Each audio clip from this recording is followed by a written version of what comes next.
Hello guys. तो कैसे आप लोग। तो एक बार वापस से आपका स्वागत है मेरे YouTube channel the logic bird में। तो आज हम यहाँ पर टॉपिक प्रोनाउन डिस्कस करेंगे। तो सभी लोग अपने अपने रजिस्टर में हेडिंग डाल लीजिए प्रोनाउन। तो प्रोनाउन होता क्या है। तो प्रोनाउन ऐसे वर्ड्स होते हैं जो कि नाउन की जगह पर यूज़ किए जाते हैं, यानी कि ऐसे वर्ड्स जो कि नाउन को रिप्रेजेंट्स करते हैं। तो हम इसके डेफिनेशन को समझ लेते हैं।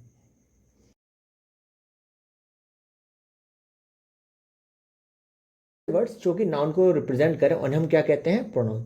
तो किसी नाउन की जगह हम जिस वर्ड का यूज करते हैं उसे कहते हैं प्रोनाउन। जैसे कि मैंने एग्जांपल लिया,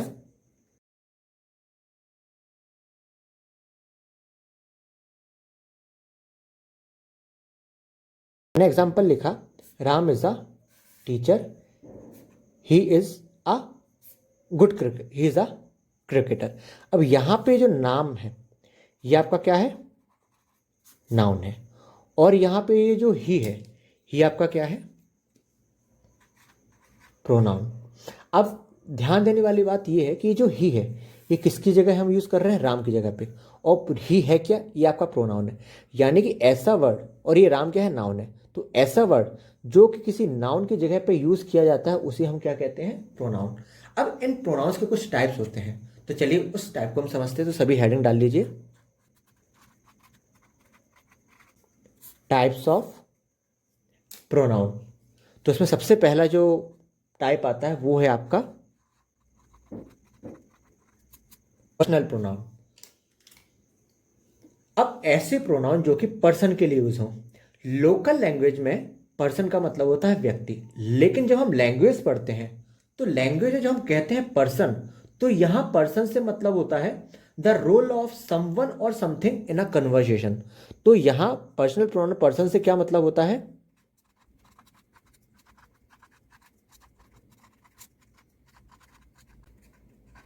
पर्सन से क्या मतलब होता है, द रोल ऑफ समवन और समथिंग इन अ कन्वर्सेशन। इतनी बात क्लियर है। मतलब कोई कन्वर्सेशन हो रहा है, उसमें कोई पर्सन या कोई थिंग्स किस रोल में है, मतलब उसका रोल क्या है। अब कन्वर्सेशन में कोई रोल क्या हो सकता है, या कोई स्पीकर होगा, या तो वो कोई लिसनर होगा, या कोई टॉपिक होगा जिसके बारे में बात हो रही है। तो यहां जब हम पर्सनल प्रोनाउन कहते हैं तो यहां पर्सनल से मतलब कोई व्यक्ति नहीं होता।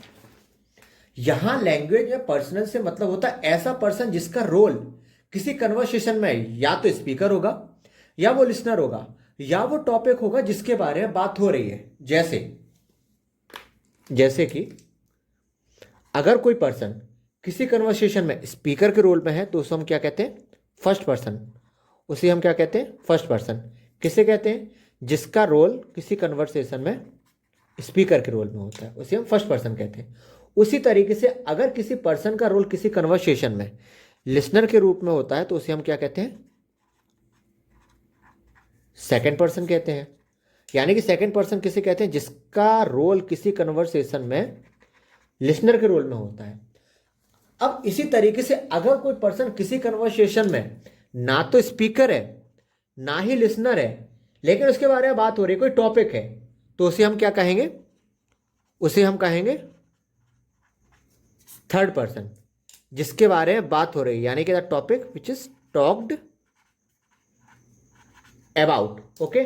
तो इंग्लिश में जब हम ग्रामर पढ़ रहे होते हैं तो उसे जब हम पर्सन कहते हैं तो पर्सन से मतलब होता है आपका फर्स्ट पर्सन, जो कि किसी कन्वर्सेशन में स्पीकर के रोल में होता है। ये आपके दो तरीके के होते हैं, एक आई होता है और दूसरा आपका वी होता है। तो ये जो आई होता है ये आपका फर्स्ट पर्सन सिंगुलर प्रोनाउन होता है, और ये जो वी होता है ये आपका फर्स्ट पर्सन प्लूरल प्रोनाउन होता है। उसी तरीके से जो सेकेंड पर्सन है ये कि अगर किसी कन्वर्सेशन में लिसनर के रूप में है तो उसे हम क्या कहेंगे, सेकेंड पर्सन कहेंगे। ये आपका यू होता है। चाहे आप सिंगुलर की बात करो चाहे आप प्लूरल की बात करो, वो आपके दोनों ही केसेस में यू रहेगा। ठीक उसी तरीके से अगर किसी कन्वर्सेशन में किसी की बात हो रही है, यानी कि कोई टॉपिक कोई व्यक्ति जिसके बारे में बात कर रहे हैं, वो आपका थर्ड पर्सन कहलाता है।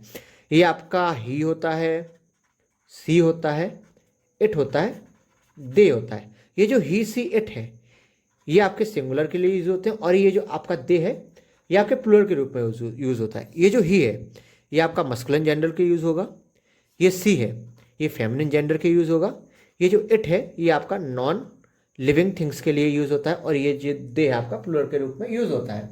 अब ही, अब एक छोटा सा बेसिक हम डिस्कस कर लेते हैं। ओके, इसके आगे बढ़ने के पहले हम एक छोटा सा टॉपिक डिस्कस कर लेते हैं। जैसे कि मैंने आपके सामने एक एग्जाम्पल लिखा, मैंने एग्जाम्पल लिखा ही एंड आई, उसी तरीके से मैंने दूसरा एग्जाम्पल लिखा। अब यहां पर ये जो ही है और ये जो आई है दोनों आपके क्या है, प्रोनाउन है ना। तो यहां पे ये जो ही है ये आपका क्या है, थर्ड पर्सन सिंगुलर प्रोनाउन है। और ये जो आई है ये क्या है, ये आपका फर्स्ट पर्सन सिंगुलर प्रोनाउन है। तो ये फर्स्ट सेंटेंस में ही है, ये यहां पे एज अ सब्जेक्ट के फॉर्म में यूज है, और सेकंड में ये जो ही है यहां पर ये ऑब्जेक्ट के फॉर्म में यूज होता है। ओके, अब फर्स्ट पर्सन में ये जो आई है यहां एज अ ऑब्जेक्ट यूज हो रहा है, और सेकंड पर्सन में ये जो आई है यहां पे ये जो आई है ये एज अ सब्जेक्ट यूज हो रहा है। तो कभी किसी नाउन, अब क्या होता है कि अगर हम कभी किसी नाउन को किसी सेंटेंस में एज ए सब्जेक्ट और एज एन ऑब्जेक्ट यूज करते हैं तो उसकी फॉर्म में कोई चेंजेस नहीं होता। जैसे कि मैंने आपके सामने एक एग्जांपल लिखा,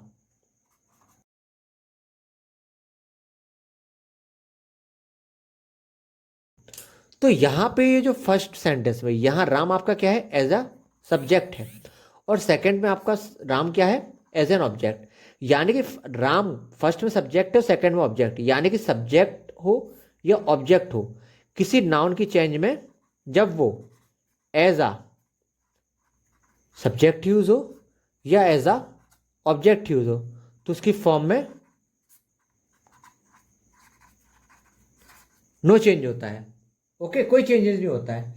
लेकिन हमारे जो पर्सनल प्रोनाउन होते हैं उनकी अलग अलग फॉर्म्स होती हैं जिन्हें हम केसेस कहते हैं। तो जब इन्हें एज अ सब्जेक्ट लिखना होता है तो अलग केसेस होते हैं, लेकिन जब इन्हें ऑब्जेक्ट लिखना होता है तो उसके लिए अलग केस हम यूज करते हैं। तो फर्स्ट में ये जो आई है आपका ऑब्जेक्ट की प्लेस पे है, तो यहां आई का ऑब्जेक्टिव केस यूज होगा। तो आई का ऑब्जेक्टिव केस क्या होता है, मी। अभी के लिए आप याद रखो कि आई का ऑब्जेक्टिव केस क्या होता है, मी। अब ये जो सेकंड सेंटेंस है, सेकंड में ये जो ही है ऑब्जेक्ट की प्लेसेस पे, तो यहां पर ही का ऑब्जेक्टिव केस आएगा क्या, हिम। अभी के लिए आप याद रखो ही का ऑब्जेक्टिव केस क्या होता है, हिम। तो आई एंड ही है यह नॉमिनेटिव केसेस है जिनका यूज हम एज अ सब्जेक्ट करते हैं। तो ये जो आई एंड ही है ये आपके क्या होते हैं, ये आपके नॉमिनेटिव केस होते हैं। कौन से केसेस होते हैं, नॉमिनेटिव केसेस, जिनका यूज हम एज अ सब्जेक्ट करते हैं।